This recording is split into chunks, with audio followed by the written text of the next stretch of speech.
Good evening, I'm Sarah Sapsanamma. Let's begin with the headlines of the hour. Three parties agree to the bill related to transitional justice and reach a consensus on disputed points. Task force members say victims are at the center of the bill. Cooperatives victims staged protests in the capital saying the government had not implemented numerous agreements reached with them. Relay strike at Ratna Park continues for 65th day. At least 26 dead in flood-related incidents in India. Death toll likely to rise. 52 missing in northern India. Number of deaths due to floods in Wayanad reaches 280. And hosts Nepal mark a winning start at the Kava Women's Volleyball Nations League. Humble Sri Lanka in straight sets to play India tomorrow.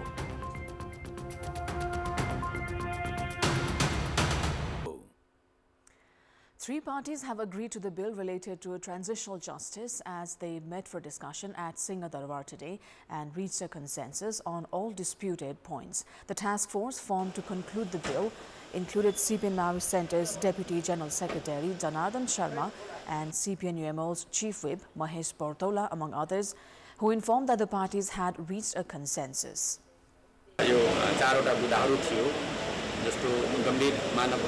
उल्लङ्घनका सन्दर्भमा नियतवश वा स्वेच्छाचारी ढङ्गले अन्य पनि हामीले त्यहाँ उल्लेख गरेका छौं। यसरी सबै इस्युहरुलाई हामीले आज सहमति गरेर हामीले प्रतिवेदन बुझाइसकेपछि अन्तिम फेरि एकचोटी नेताहरूले यसमा हेर्नु हुनेछ। कानुनका सबै कोणहरुलाई यो संगमकालीन न्यायको सिद्धान्त बमोजिम राष्ट्रिय अन्तर्राष्ट्रिय यसका मान्यताहरू सिद्धान्तहरूलाई ख्याल समेत गरेर भेटिमलाई केन्द्रमा राखेर सर्वोच्च अदालतले अहिलेसम्म गरेका आदेशहरूको फैसलाहरूको ती नजरिहरूलाई समेत ख्याल गर्दै त्यसको बाउन्ड्री भित्र बसेर अन्तर्राष्ट्रिय मानवतावादी कानुनसँग समेत नबाजिने गरी त्यो अनुकूल हुने गरी एक प्रकारले हामी सहमति आज गरेर उठेका छौं। अब पीडितको सहमति आवश्यक हुन्छ मिलापत्र गर्नका लागि मेलमिलाप गर्नका लागि र क्षमादानका लागि पीडितको सहमति आवश्यक हुने कुरा गरेका छौं। र यदि पीडितको सहमति भएन भने अब मानवाधिकारको गम्भीर उल्लङ्घनमा त मुद्दा चल्ने नै भयो। मानवाधिकारको उल्लङ्घनमा पनि सरकारवादी फौजदारी मुद्दा भयो भने त्यो चाहिँ त मुद्दा चल्न सक्ने र अब दुनियावादी फौजदारी मुद्दा भएकोमा पीडितले जे गरोस् पीडितलाई त्यसको अधिकार दिने भन्ने कुरा भएको छ। Today's meeting held at the Ministry of Home Affairs was attended by Home Minister Ramesh Lekhak, Minister for Law Ajay Kumar Chaurasia, Chairperson of the Parliament's Law, Justice and Human Rights Committee Bimala Subedi, former Law Minister Dhruva Bahadur Pradhan, Major General Jeewan Prasad Dahal. A report on the agreement will be presented to top leaders in 2 days' time. Ruling CPN-UML is to shuffle the responsibilities of its office bearers and central leaders. The party secretariat meeting held in the capital decided to change the responsibilities given to office bearers a year ago. The meeting will also determine provincial in-charge, chairpersons and 77 district in-charges. According to the Promotion Department Chief Rajendra Gautam, the meeting will also finalize party departments in charge for electoral constituencies and local levels. CPN-UML had deployed leaders to all 7 provinces and 77 districts last year. The party secretariat meeting will also review the political developments in the country since Prime Minister KP Sharma Oli took to the post, along with the government's performance so far. The secretariat meeting had to be shifted to a hotel as the party's office in Lalitpur's Chasol was inundated yesterday. Cooperatives victims have staged protests in the capital today, saying the government had not implemented the numerous agreements reached with them. They formed a human chain in Tulikil and Ratna Park area. Victims have poured frustrations that the government had not taken initiatives to return their money. Since 24th of May, they have also been staging a relay strike in the capital's Ratna Park, demanding the government implement the agreement. However, despite the lapse of 65 days, the government, victims say, has remained indifferent. As a symbolic gesture, the protesters have taped their mouths to demand return of their money. It is time now for our segment Public Pulse, where you text us with your opinion. The question is, what are the impacts of government's failure to abide by its own criteria during appointment of ambassadors? Your options are A, affects international image, B, weakens bilateral relations, and C, overlooking capable candidates. The voting is on. Type NEWS, select your option A, B or C and send it to 34001 to share your opinion with us. Water level at most rivers across the country has increased because of incessant rainfall. Local residents at the settlements near river banks are at risk of inundation. However, those of Susta in West Nawalparasi are busy in collecting wood swept by the swollen Narayani River. According to Jitendra Wen of Susta Rural Municipality, Ward number 5 of West Nawalparasi, he has been reaching the bank of the Narayani River on a daily basis to collect wood swept by the swollen river. खाना पकाएको बा खाएको गए सोच्दा बानाइ साहब हामी के बेचेको बा खाएको बा दरिया में बस इतना रहेको बा र यो बसेको बा आइजा दरिया को बेचेको बा खाएको बा. Like Jitendra, Chandra Bahadur Darlami Magar of Susta 5 Sakardini also reaches the bank of the Narayani River to collect wood. जंगल नभएर हामीलाई दाउराको अभाव भएर नदीदेखि दाउरा निकालेर अनि भात पकाउनेलाई चाहिँ दाउरा निकालिन्छ. Many local residents of Susta have been reaching the bank of the river to collect wood. At times, the bank witnesses a thick presence of the local residents. Despite being a risky work, it is not their hobby or interest, but a compulsion. There are no community forests in and around Susta. Despite the well-off families using cooking gas in their kitchen, most others are compelled to use firewood. Flood in the Narayani River is the source of collection of the wood required throughout the year for these families. Those reaching the river bank in groups collect a huge quantity of wood, which also helps them generate hundreds of thousands of rupees in revenue in a single season. As it is also a good source of revenue, these local residents risk their lives to collect the wood in the swollen river. The local administration and the rural municipality has urged the local residents not to risk their lives. However, they have ignored such calls. हाम्रा गाउँपालिकाका नगरपालिकाले पनि त्यहाँ घुमेको miking गरेको तर जनताले मान्दैन. किन मान्दैन भन्दा सबै ग्यासबाट भात पकाउन सक्षम छैनन्. Despite the loss of lives of many who reach the Narayani River bank to collect wood each year, it has not stopped the crowd to risk their lives. The share market has been corrected by 5 points after it rose by 64 points yesterday. On the final day of transaction today for the week, the share market went down by 5.29 points to settle at 2,755.62 points. At one point today, the NEPSE index had rose to 2,805.57 points. The scale of transaction was lower than yesterday's historic high transaction of 21,910 million rupees. Today, shares worth 21,710 million rupees were traded. Values of 74 companies went up today and 164 went down. 3 companies remained neutral. The Dolakha-Singati road, which is considered lifeline for the northern region of Dolakha district, has been inoperational for 4 days now after landslide. Vehicular operation has been at a standstill as the landslide damaged significant portion of the road section. Around 50,000 locals in northern Dolakha have been affected by the disruption. Supply of food and daily essentials has been at a standstill as the alternative route in Sisa Golai Damfa, which was a black-topped road, was also swept away by flood. Those most affected are from Bigu, Gauri Shankar and Kalinchok Rural Municipality. Communications with headquarters have also remained down.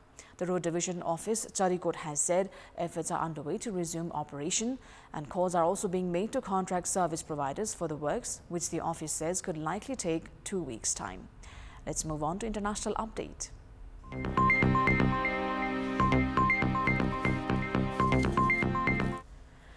Eleven people have died due to sudden heavy rains in various parts of northern India today. According to Indian media, 10 people died in Uttarakhand and 5 in Delhi due to heavy rain. It is said that the number of deaths may increase. 52 people have gone missing in northern India due to heavy rains, while in Uttarakhand, 200 passengers who were going to Kedarnath through footpaths have been stranded. The Uttarakhand police has requested immediate postponement of the Kedarnath Yatra after rain swept road. In view of the heavy rain, the police have asked the pilgrims to stay safe.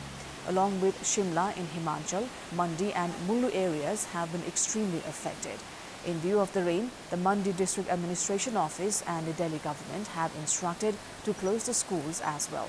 Many houses, roads, highways and 2 hydropower projects have been damaged in Himachal due to heavy rains. The state-run meteorological department has said that Dharamshala, a famous tourist destination in Himachal, has recorded 183 millimeters of rain in the last 24 hours, while Delhi has recorded 147 millimeters of rain. The Chief Minister of Himachal Pradesh, Sukhbinder Singh, expressed grief over the incident and said that teams of National and State Emergency Services Department police personnel are engaged in relief and search operations. Chief Minister Singh has called an emergency meeting to discuss the issue. Likewise, the number of deaths due to floods occurred in Wayanad due to heavy rains has reached 280. According to Reuters, climate change is the main cause of frequent devastating floods and landslides in the mountainous regions of India, Pakistan and Nepal for the past few years. Now, members of the Ahmedabad Municipal Corporation have stepped up surveillance for viral encephalitis after the disease caused at least 56 deaths in India's western state of Gujarat over the last month. The disease, which is often spread by sandflies and ticks, can cause high fever and in many cases affect the brain. It is common in several parts of India during the monsoon season, but many of the deaths in Gujarat were caused by the Chandipura virus, a relatively new form that is known to affect mostly children under the age of 15. According to Gujarat Health Commissioner Harshad Patel, of the 56 deaths over the last month, a quarter were confirmed to have died from the Chandipura virus. The virus, named after a small town in the western state of Maharashtra where it was first discovered, is known to cause sporadic cases of encephalitis, and there have been outbreaks in the western, central and southern parts of the country, a health ministry statement said last week. Villages and farmland in northeast China's Heilongjiang province have been inundated after persistent rainfall. The Ning'an section of the Mudanjiang River in Heilongjiang exceeded the alert level. Drone footage showed farmland, sheds and houses submerged in floodwater as all villages were evacuated. At 1200 GMT on Wednesday, the Ministry of Water Resources launched a flood defense level 4 emergency response for Heilongjiang province. Main roads in Changchun, the capital city of Jilin province, were also waterlogged. Now, wheeling up and down a field, a farming robot dubbed Claus uses patented concentrated light technology to eliminate weeds without damaging the surrounding crops or soil. According to Earth Rover CEO James Miller, the approach is not only effective but also sustainable. Meet Claus, a robot created to make the future of farming more sustainable. The prototype is designed for 2 main tasks, weeding and crop monitoring. It's a combination of artificial intelligence and robotics, and its makers say it can get into the tough spots when farmers or other equipment cannot. Nobody really wants to go through a field weeding on a really wet, windy, cold day, so why not give it to a robot? Claus stands for Concentrated Light Autonomous Weeding and Scouting. The robot was designed by Earth Rover. It uses patented concentrated light technology to eliminate weeds without damaging surrounding crops or soil. James Miller is the CEO of the agriculture tech startup. So the best way of describing it is a schoolboy with a magnifying glass. So it concentrates the light onto a small focal point on the meristem, the growing point of the weed, and delivers a small pulse of energy, which is enough to kill the weed. On the left is what the field looks like, and on the right is what Claus sees. It takes an individual photograph and assesses the crop beneath it, identifies the crop, protects that, and then identifies the weeds around it and says, "They're enemy, I'm targeting those." And that all happens in a split second and starts shooting at the weeds. Miller says this method is more sustainable by reducing greenhouse gas emissions that could be released during soil disturbance. To help monitor crop health, Claus is equipped with 8 built-in cameras. It collects real-time data using AI computer vision, which is then sent to Earth Rover's Farm Control and Intelligence system. The information allows farmers to make timely decisions about the health and growth of the crop. Claus runs on battery and solar power and operates autonomously in different terrains and weather conditions. Earth Rover has plans to deliver units to customers for testing in 2025. Commercial availability is slated for 2026. Nepal women's national volleyball team have marked a winning start at the Kava Women's Nations League. In the match played at the covered hall of National Sports Council in Tripureshwar, Kathmandu, host Nepal displayed a convincing performance to win 25-19, 25-18 and 25-19. Middle blocker Sumitra Regmi and spiker Arati Subedi made their debut for the national team today. The Nepali Eves are competing at the tournament alongside Sri Lanka, the Maldives, Iran and India. Nepal will next face India tomorrow, the Maldives on August 4th and Iran on the 5th. The top 4 teams will advance into the semi-finals slated for 6th of August. The group winners of the single round league will take on the 4th place team, while the group runners will lock horns with the 3rd place team in the last 4 clashes. The final and the 3rd place playoff will be held on 7th of August. Prior to this tournament, Team Nepal had played 2 friendly matches against Russia. Despite the preparation of a calendar, the All Nepal Football Association has not been able to organize regular tournaments. Women's League and Men's A Division and B Division leagues have not been held. In such a situation, the ongoing Under-18 League has become an opportunity for young players to enhance their skills and pursue a career in football. The All Nepal Football Association ANFA has been facing criticisms for failing to organize regular tournaments, exodus of players and lapses in the Women's League alongside the failure in organizing international tournaments at home. However, age group tournaments are being managed somehow. A total of 12 clubs are currently competing at the Under-18 Men's League underway at the ANFA complex in Sadobato. Talented players are being identified from the tournament and they are now dreaming of a career in the sport in the country. अहिले चाहिँ अब हाम्रो उद्देश्य भनेको चाहिँ national टिममा छिरेर चाहिँ आफ्नो देशको लागि खेल्ने योजना हो अनि अहिले अब जस्तै अहिले Under-18 भइरहेको छ अनि यहाँ अब हामीलाई 3 स्टारले पनि राम्रो प्लेटफर्म दिएको छ फुटबलमा करियर चाहिँ राम्रो छ अब हाम्रो यो Under-18 पनि राम्रै गर्दै हुनुहुन्छ हाम्रो एन्फाले जे गर्दा नि र हामी सक्दो अब सबको चाहना त छँदै छ नि ठुलो नेसनल टिममा बढ्ने बिस्तारै गरेर तर राम्रो हुँदैछ. The ANFA had made efforts to recreate the atmosphere of football across the country through the selection of players for Under-14 and 20 in the past as well.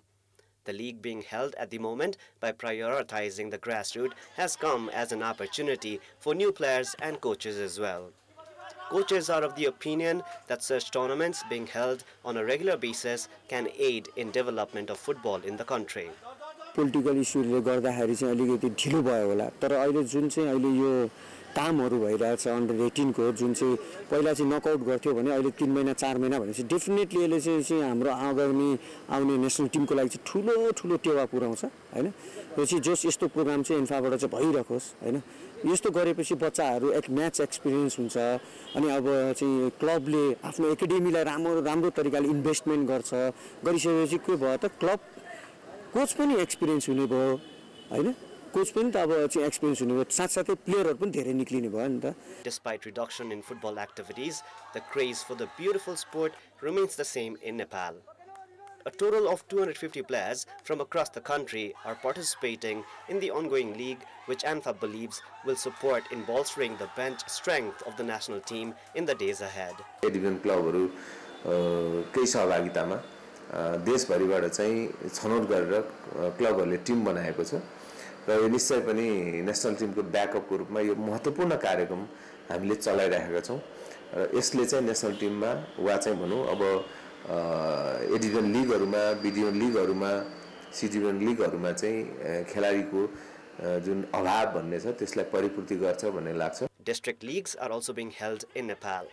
The ANFA has said that talks are in progress for the Under-20, Martyrs Memorial League and the Women's League. 3 वर्ष नै women's लीगको बजेटको विषयमा समस्या भने झन्डै 9 करोड वरिपरि budget हामीले पास गरिसकेका छौं हैन. पुरुषको सन्दर्भमा पनि अब बजेटको खासै त्यस्तो धेरै समस्या त होइन तर नेपाल सरकारबाट पनि केही सहयोग भए राम्रो हुन्थ्यो भन्ने हाम्रो अपेक्षा हो किनकि football A division league B division league र सी डिभिजन लिग भनेको चाहिँ त्यो फुटबल मात्रै होइन खेल मात्रै होइन के त्यो त्यहाँ चाहिँ युवाहरुको रोजगारीको कुरा पनि हो. Age group tournaments are not adequate to completely activate the football atmosphere. To do so, the national football governing body must proceed with the long-term plan. Nepali football will grow active and develop only if A, B and C division leagues, along with Women's League and international exposure for the players, can be ensured as envisioned by the calendar. That is all for the moment. Thank you for watching. Bye for now.